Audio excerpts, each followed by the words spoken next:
Од чист понеделник за нас христијаните започнува благодатно време, време на Великиот пост, време на покаяние и преобраќање.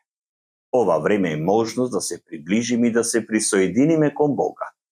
Но пред да го започнеме Великиот пост, неделната литургија ни нуди слово кое ни дава неколку важни патокази за тоа каков треба да биде нашиот пост.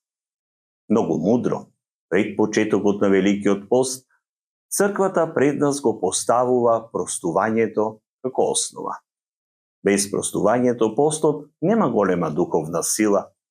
Ако принесуваш дар на жртвеникот и таму се сетиш дека брат има нешто против тебе, тогаш остави го дарот таму пред жртвеникот, па отиди и најнапред помири се со брата си, а потоа дојди и принеси го дарот, ни вели евангелистот Матеј во 5 поглавие.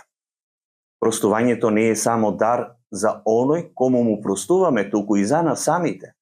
Не ослободува од гневот и го отвара патот за мир во нашите души. Се додека не простиме, немирно ќе биде нашето срце. Непростувањето значи затворање на срцето за Божјото простување. Иако во овој момент не можеш да простиш, искрено моли од Бога за дарот на простување. Подсетете се на зборовите од Господовата молитва: прости ни ги долговите наши, како што им ги проштаваме и ние на нашите должници. Како што не простуваме или простуваме, така и Бог ни простува, односно не ни простува.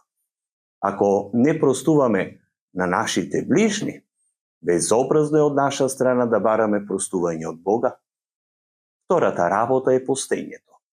Не треба да биде надворешно покажување пред луѓето, туку искрено приближување кон Бога. Постот не се состои само од откажување од некоја храна, туку пред се откажување од гревот. Адам и Ева го загубија рајот поради нивното невоздржување од храната и непослушност кон Бога. Ние пак преку постот, преку нашето воздржување од храната и послушноста кон Бога, имаме можност да се вратиме кај Бога. А што ако не јадеш масло или месо, а секојдневно го јадеш братот свој? Ова е парафразирано од Свети Василий Велики. И кон овие работи, додадете ги делата на милосрдието, молитвата и светотаинскиот живот и ќе ги почувствувате плодовите и Божјото присуство во вашиот живот. Нека ви е благословен постот.